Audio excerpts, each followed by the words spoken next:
The art of the Safar Roundhead period.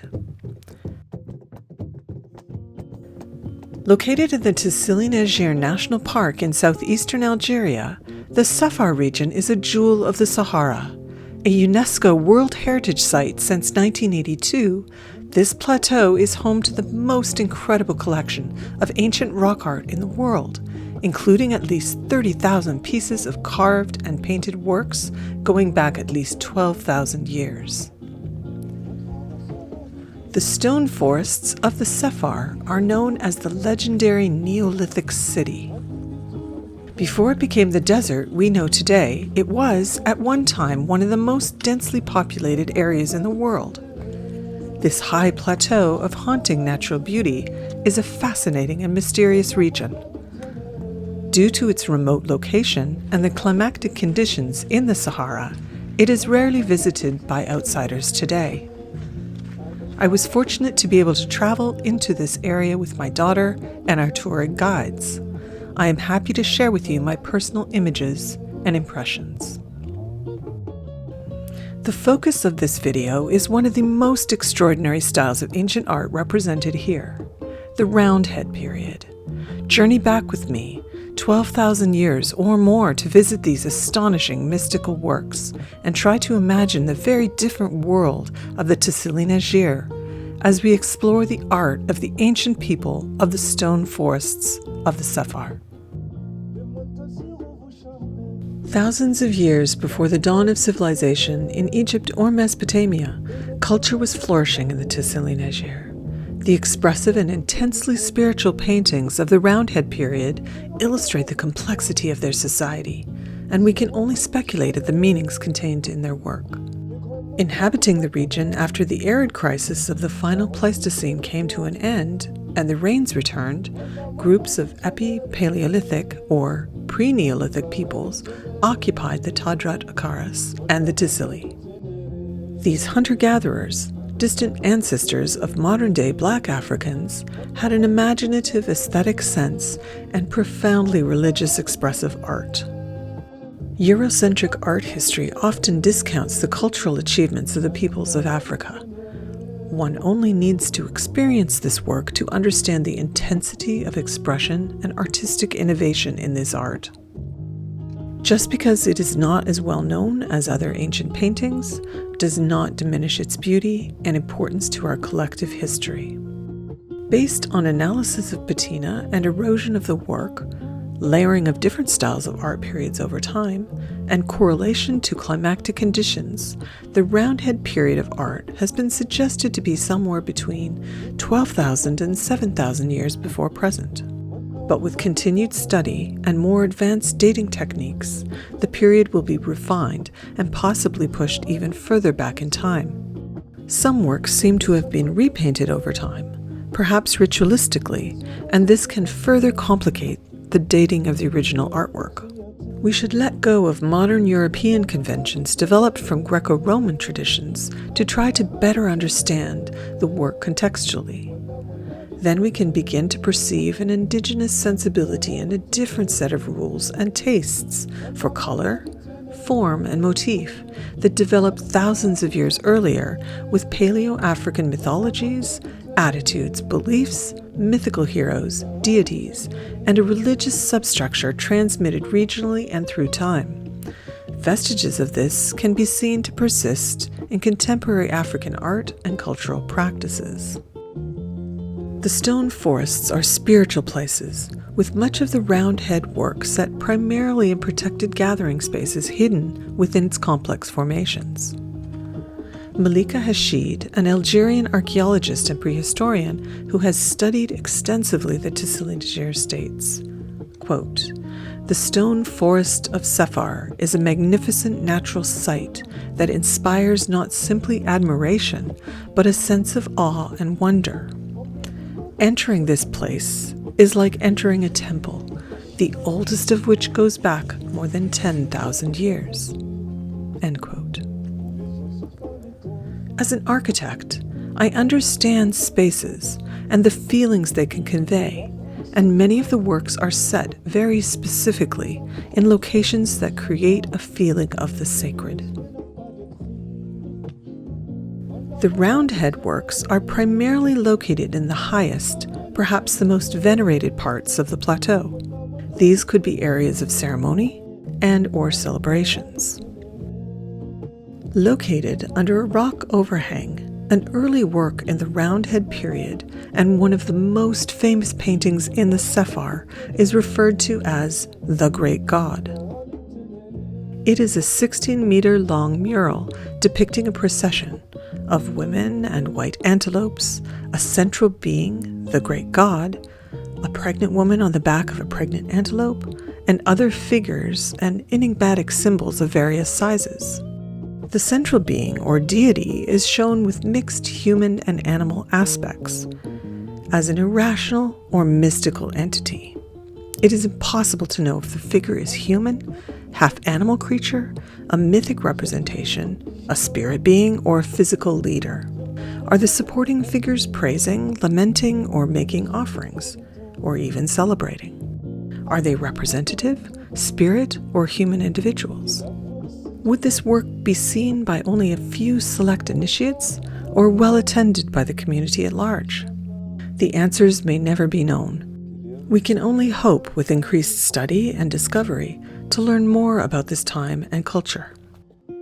The central horned figure is the largest in this panel, and it is shown facing forward, while others are shown primarily in profile.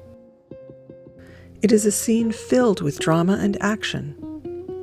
The women to the side and facing the horned creature, with their arms raised in procession, seem to depict veneration.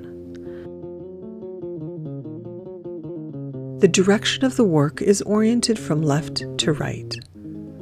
Seeing this work in person, the presence of the horned figure dominates the mural visually and is very ominous, but also fascinating. You can't take your eyes off of it. But there's so much more to see. The rendering of the supine woman on top of the antelope is also captivating. The theme that this image implies relates to the fertility for animals and humans. The strong connection of man with the animal world seems to be quite clearly depicted. Does it represent the mystery of life, or a plea for fecundity? Many of the figures rendered in this period are painted with a thickly applied white tone and outlined in darker shades. A paste-like pigment is used. In the case of the central figure, the outline is duplicated with a yellowish tone and a dark red color. The figures are varied in scale, and many of them are overlapping other figures, some purposefully interacting, and some perhaps over older art. Other so-called primitive societies produce similar spiritual imagery and practice ceremonial repainting. This art and the retracing of it acts as a conduit between man and the unknown. The art is alive and a dynamic part of the culture. Repainting new imagery over existing older work also provides connections to ancestors, a distant past, and reinforces the spiritual importance of the place. It is common to see a palimpsest of art or architecture occurring on a site that is regarded as sacred. The impact is very emotional. We spent a long time in the presence of this piece, looking at the overall image, the details, making sketches and notes of our impressions. It is one of the most incredible works of art I have ever experienced. In the same area as the Great God mural is another remarkable work. The two pieces face each other within a natural enclosed open area.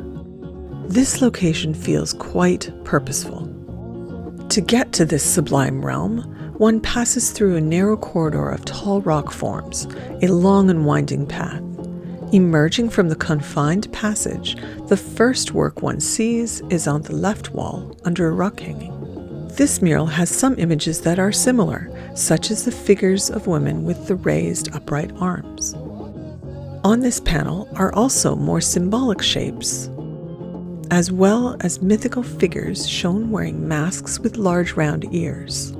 Their bodies are divided in half, and each side is rendered with a different color. These beings appear clothed. Sleeves or armbands and fringes on the lower legs are shown. The color is faded, with one side appearing to be white and the other yellow, with an overall outline in dark red. The original pigments were possibly more unusual shades of blue, black, and green. Animals are also illustrated. Unlike the figure of the horned being, where the head seems integral to the body of the figure itself, these entities appear as if with a mask or costume. It could be also that this design is part of the nature of this specific mythical creature. Traditionally, masks and costumes could be used as transformational tools, changing a man into a spirit being or an animal, removing one's humanity and creating a link to the other. A being with no facial features shown or ones hidden by a mask may also indicate an altered state or trance where the focus is a different reality. This artwork feels simultaneously more approachable and more chaotic, as if the piece is less planned, more spontaneous, or perhaps part of ritual mark-making. Its location near the current entry to this hallowed zone may indicate more about its function. The pigments used are iron oxide ochres, iron clay, or schist-based materials, in yellows and various shades of red, from dark brick colors to light red and pink tones. Colors can include black, brown, and white. More rare colors include blue, green, and gray. The thick white colors are from gypsum or calcium sulfate. The roundhead work typically can be distinguished by the thick application of pigments, which is one factor contributing to the longevity of the art. Red and white pigments have also been found in connection with burials. We can only speculate the symbolic meaning of the colors as used within their art and culture. The period is named after the round disc-style heads with few features atop a human body. Are these beings anonymous? Are they representative of unknowable mythic beings rather than individuals? Even without expressions and features, the silent faces still have a very powerful impact and presence. Figures are primarily shown nude or with a loincloth, bag, or belt at their hips. Round bracelets and abstract designs on some parts of the body could also indicate body modifications, body paint, or other types of body adornments. Some round-headed figures appear to be wearing masks, and with other entities there is no demarcation between the head and the body, the whole form being integral to the creature represented. As the work progressed within this style, it became less rigid, and gradually facial features began to be revealed, along with more details of the human body. The work gained a sense of movement, while still retaining a strong symbolic and mythic presence, becoming more refined over time. In the past, the overall appearance of some figures has been casually referred to as Martian. This careless nomenclature has caused later ancient alien enthusiasts to conclude that the work represented otherworldly beings encountered by a prehistoric culture. They conveniently misidentify or ignore details of the art that do not support this hypothesis. Seeing the art for myself, in context, and feeling the grandeur of the place convinces me of the absurdity of this notion. The work of the roundhead culture does not need fantasy theories for the art to be compelling and extraordinary. Some motifs repeat in the various works of the roundhead period. One common image is referred to as the symbol.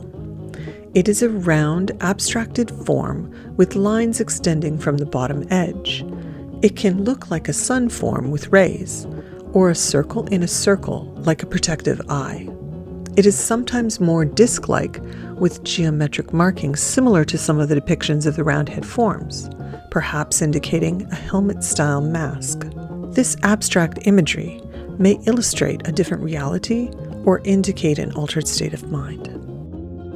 Here is a middle period work in the roundhead style, referred to as the Black Lady of Sephar. The figures, while still abstracted, are more refined, possibly illustrating a particular individual in some activity or ceremony. In this case, the lady holds a swaddled infant. Renderings of this type have been dubbed initiates, as they are thought of as leaders, shaman, or archetypes. The head shape is beginning to have some definition with features in profile, and the bodies are becoming more detailed with clothing, jewelry, and body adornment or modifications. In this case, the body is filled with a dark tone. Strong line work in light tones outline the image and also render details in the body. The painting sits above a small cave and it is viewed from below. Images like this may also be reflective of myth and imbued with symbolic meanings. This is a powerful, captivating, and confident work of art. These images show masked archers, also from the middle of the Roundhead period. Movement is suggested, and some figures seem to float. They have distinctive headgear, and many carry bows, arrows, and other items. There are indications of clothing and adornment. The figures are still anonymous, with little indication of facial features. In this period, multiple figures may overlap, both with animals and other human forms. The scale of the figures is not consistent. The older Roundhead work is typically the largest and most abstract, but all the sizes of figures from the very large to the very small are found within this period. Smaller figures can be seen here. This piece is known as Dancers of the Sahara. The elaborately adorned figures are shown in motion. It is a vibrant and lively gathering or procession. Rendered in simple strokes, they are illustrated with masks, feathers, horns, leg and ankle decorations, and skirts. They hold bows, sticks, or rattles. The participants are shown in profile with some facial features in outline. They form groups in lines facing the same direction. Nearby is a group of mythical musicians with unusual forms and playing large horns or instruments. Some of these entities face forward, giving them more of a spirit presence. The art is at eye level and feels more intimate, with a celebratory effect. It is fun and festive in its execution and impression. This work is in an isolated shelter in a different area. It contains figures from different time periods within the Roundhead style. The earliest paintings are more quickly rendered, white-filled designs with red outlines. Later figures are richly outfitted and in motion. The symbol can also be seen in this mural, with several other abstracted forms. The center contains a mouflon with amazingly detailed horns. Later Roundhead work in this panel includes several dancers, including these two richly decorated male figures, and a female dancer with body art and several bags suspended from her limbs. The whole panel contains many different works, but the overall piece created is very harmonious. It is in a large, round, shallow cave, and the art decorates almost all of the interior surface. The site configuration feels like a sacred chapel. One approaches from below, and many of the images are above the viewer. Its more remote location may suggest that this was a space for specific ceremonies with a smaller group in attendance. Another very remote site, located in an elevated shallow cave, depicts a swimmer and a warthog from the Roundhead style, as well as other layered works from different periods, including a boat. I have not found scholarship regarding this work. The siting of this piece was quite different from the others encountered. It was more difficult to get to, and it is located on a very rocky, remote area on a cliffside. It was the first piece we encountered in this early style on our trek to the Sahara. We were dazed by its antiquity and beauty. Roundhead art can also be seen in very small figures, dubbed imps or little devils. These hand-size or smaller monochromatic figures are vibrant and active. Processions, dancers, gatherings, beings with outstretched arms or illustrated in motion, these works conveyed in gestural strokes feel spontaneous and freely expressive. Are we observing people or spirits? Another category of slightly larger work is shown facing forward and drawn symmetrically with circular heads. These figures are shown unornamented. They may be shown in a geometric pattern. Animals, like mouflon, are also shown in a continuous pattern across a rock face. The images look surprisingly graphic and modern, a Neolithic Keith Haring. The iconography of them is very consistent. Is it a well-developed motif or a singular artist? It feels like the same hand at work. Very small white figures, only inches tall, are also found here. All the different forms of roundhead work reflect a strong cultural style, with different modes of expression for different purposes, and showing an evolution through the period. It has a remarkable consistency of character and impact in all its forms. Some slender outlined figures may be the oldest of this time period, based on overlap evidence. Perhaps these are transitional forms from an earlier artistic style indicating a continuous habitation in this area. This period could begin as early as 14,000 years ago, but so far no remains of settlements have been found that date earlier than 12,000 years ago. This could change with fieldwork and new discoveries. Based on climactic studies, rains and more favorable conditions began 14 to 15,000 years ago. The end of the Great Humid Period finally ending perhaps 6,000 years ago, as the Sahara we see today gradually came into being. There is evidence of a drier period within this time frame that marks the end of the Roundhead period, where we see a transition to a later style. It is unknown if the peoples in this area remained and adapted to another way of life, or if different groups coming to the Tassili were responsible for the artistic and lifestyle shift. Both conditions probably occurred to form the pastoral culture which followed. Also in the Roundhead period, evidence of the beginnings of pottery in this region have been discovered, beginning at least 10,000 years ago. Some images may reflect experimentation with taming animals, with illustrations of animals, primarily mouflon, being led. This may also indicate a form of trapping. The later pastoral period of art depicts the development of domestication of animals. The roundhead art of the Safar is so original and different than our expectations of ancient man. The world they illustrate in their paintings is so distant in time, yet impactful in its presence. It is a special place that feels sacred even today. The Algerian archaeologist and author Malika Hachid sums it up, quote, "In these stone forests, we should be mindful that we are walking through the first temples of mankind. We cannot but help sense the atmosphere if we keep our voices low, just as we would in a mosque or a church." End quote. For more scholarship in this area, I highly recommend you check out Malika Hachid's writings, including her book, The Tassili of the Ajjer, listed in the description. Thanks to our tour guides provided by Inner Voyages and complete Algeria travel services provided by Riwaya Travel. Special thanks to my daughter, my travel companion on this journey. You are helpful and supportive. And thanks to you, the viewer.